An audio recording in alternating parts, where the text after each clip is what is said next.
Right now at 6, stalemate at Portland State with campus closed and the main library occupied. Please leave the library peacefully. We are staying until our demands are met.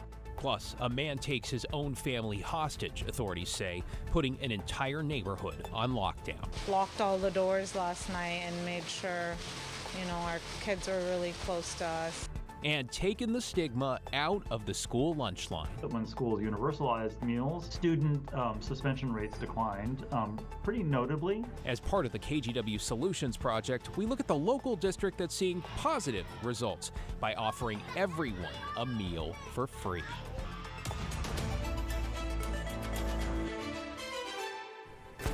Good evening, everyone. We begin with an update on pro-Palestinian protesters barricading themselves inside the main library at Portland State University. In response, administrators closed the urban campus today, calling off classes as they asked those inside the building to leave peacefully.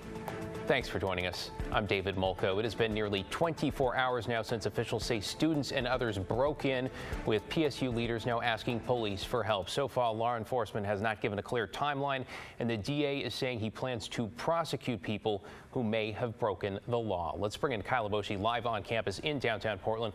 Kyle, how are things looking right now?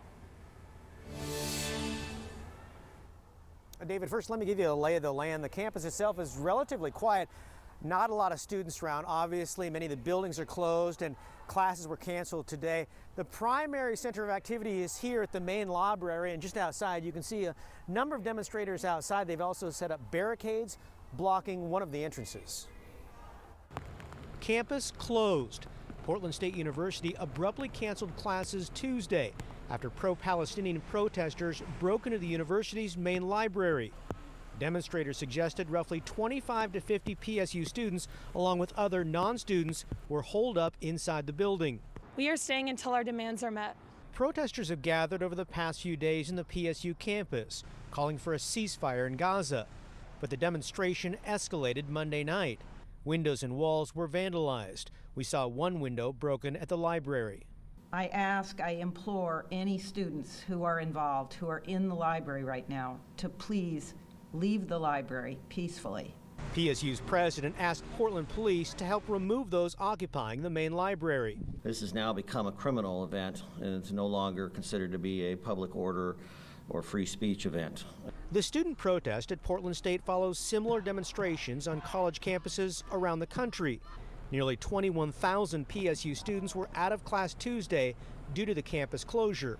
How long do you think classes will be canceled? I mean, maybe a couple of days, I'm not really sure. Hopefully, they can get their message across and something's changed. Maybe they'd move them online or create some safe space in the library. Jewish students do not feel safe coming to campus right now, especially at Portland State University. Where Hannah Sherman of PDX Hillel is helping support Jewish students feel safe and supported. The language that is being used at these protests, at these encampments, on these signs, is creating a hostile environment for Jewish students. The demonstrators work to fortify their position outside PSU's main library with signs and barricades. It's not clear how long they'll be here or what efforts will be made to remove them.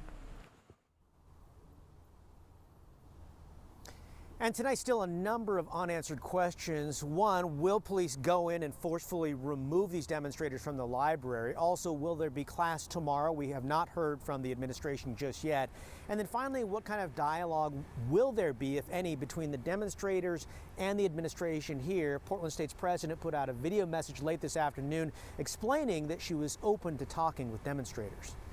Back to you. All good questions, Kyle. We understand you were actually able to go inside the library briefly this afternoon with a faculty member who walked you around a little bit. I'm curious to know what you saw and what the mood was like. Yeah, late this afternoon, a PSU faculty member escorted me through the library, at least the entryway. I wasn't able to go much beyond that. It was interesting inside and kind of looking back out at how they'd fortified the exterior of the entrance there, barricading it with chain link fencing and also wooden pallets to prevent folks from coming in. Also inside there's makeshift centers for like food, medicine and supplies all set out. There is some graffiti. We weren't able to really evaluate potential damage beyond the graffiti that we saw on the walls because they limited access access and where I was able to go. I also was not able to go to the upper floors where we were told earlier today that some of the students were actually studying during this demonstration. At that point, we were asked to leave, and we did so. Appreciate all that context, Kyle. Appreciate your reporting as well. Stay safe. Thank you. Stay with KGW for continuing coverage of the protests at Portland State. Updates here as we get them, plus anytime on KGW.com and on the KGW app. Coming up at 6:30 on the story, a look at DA Mike Schmidt's approach to these protests and how it differs from 2020, just weeks before voters choose whether they will re-elect him. All right, let's get to your headlines now. With Pacific Corp now facing a $30 billion lawsuit brought by 1,000 Oregonians impacted by the 2020 Labor Day wildfires. A class action suit was filed Monday in Multnomah County Court.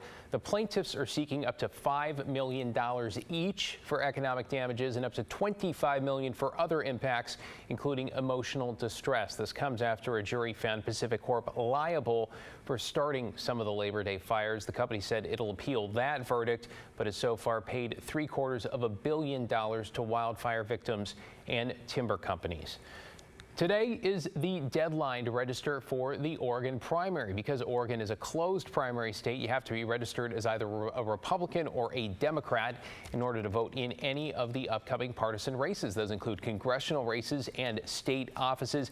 If you need to register or update your party affiliation, you have until 11:59 this evening. Just head to OregonVotes.gov. Ballots should start arriving in the mail as soon as tomorrow. Oregon's primary as Tuesday, May 21st. Hey, be sure to join us Thursday night for the final debate in the race for Multnomah County District Attorney. The debate between DA Mike Schmidt and Senior Deputy DA Nathan Vasquez is co-hosted by KGW and The Oregonian. I'll be co-moderating with Oregonian reporter and investigative journalist Noelle Crombie. That is live on Thursday evening at 6:30 right here on KGW. Matt? Thanks, David. No debate. Our weather's been a little bit cool today and lots of showers, but the clouds beginning to break up. Still a couple of good ones out there. See that one to the north up towards Vancouver. It's only 53, and that is well below average for this time of the year. Let's zoom in on Doppler radar. We're still getting some lightning strikes to the south of Molalla right now, east of Silverton, heading up into the Cascades. These thunderstorms have been short-lived in terms of lightning and thunder, but they're still dropping some heavy downpours and potentially some small hail from those cells. So there's still a few out there east of I-5, west of I-5, some showers over the Coast Range. But now that the sun angle is dropping, we're going to see these die off during the late night hours. Still get a shower up till about midnight or so, but after that, I think we will be done. Now, with a clearing sky, it's going to get cold. There's a frost advisory out for the west side of the Portland area. Notice the border of the West Hill is not in it, but the Washington County and Yamhill County are. And then farther to the south, Salem, you're right on the edge. Not really in the advisory, but it's close to you just to the west as you head out towards the more rural areas. So again, if you've got gardens out there that need protection, make sure you plan for that. The winter weather advisory in the Cascades has been extended now till 9 o'clock because that 27 at Timberline, over 2 feet of new snow in the last couple of days. Will dry out tonight, but those May showers don't take long to show up. David? Here's to hoping for a warm up at some point. Thank you, Matt. Now at 6, one man is dead after a standoff at a Happy Valley home where sheriff's deputies say the man was holding his wife and children hostage. Blair Best is live outside the Clackamas County Sheriff's Office. Blair, it appears this ended last night when authorities shot and killed him. What more can you tell us here?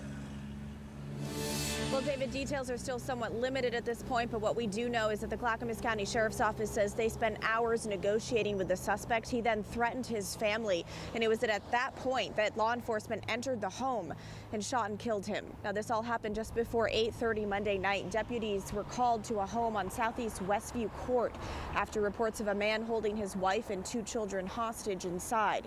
Police say the man had a knife and poured gasoline inside the home. For hours, police tried to get the man to come outside. He threatened his family, and that's when police entered the home, shooting and killing him. Neighbors tell us they heard up to 7 gunshots. Police say the woman and children made it out safely, though the neighborhood is still processing what happened. Very scary. Would have never guessed. Yeah, it was really, really scary. They're just, so close. I'm still deciding in my head what this feels like. I just, my heart really goes out to the family. Now, there was an officer and a deputy involved in the shooting. Both are on paid administrative leave, which is normal in cases like this. And police say on Friday they'll release more information. David. Blair Best in Clackamas this evening. Thank you, Blair. And staying in Clackamas County, we have new developments around an event center that was shut down earlier this month because of safety concerns. Daisy Caballero is in the newsroom with the update around the Mount Hood Center. Daisy? David, we first told you about this story earlier this month. Clackamas County officials posted a dangerous building closure notice on the front gates of Mount Hood Center, stating the building is unsafe and warning people to stay out. According to Clackamas County, the center has a long history of violating various county codes, including the hosting events with thousands at a time when the facility's max capacity is 300. They also say there's unpermitted construction on the site. In a press release, the Clackamas County attorney said, quote, "We don't take these actions lightly. Issuing these notices is our last resort to any business." He goes on to say the center's owners have refused to follow county codes and state laws despite repeated efforts to help, though the director of Mount Hood Center, who is appealing the closure, feels otherwise. If it were up to me, we would schedule a meeting with the Clackamas County officials. We would sit down together this week and we would close the doors and we wouldn't come out until we had a resolution. Clackamas County officials also pointed two separate events that went against code violations, including a large rodeo where a bull was mistreated by rodeo workers on December 31st. And on March 16th, there was a concert well over capacity shown in videos here. Now, Shelley did tell us that the center is reconsidering large events in the future, as he says they are difficult to manage. But for the time being, all weddings, birthdays, and concerts have been canceled. David, back to you. The saga continues. Thank you, Daisy.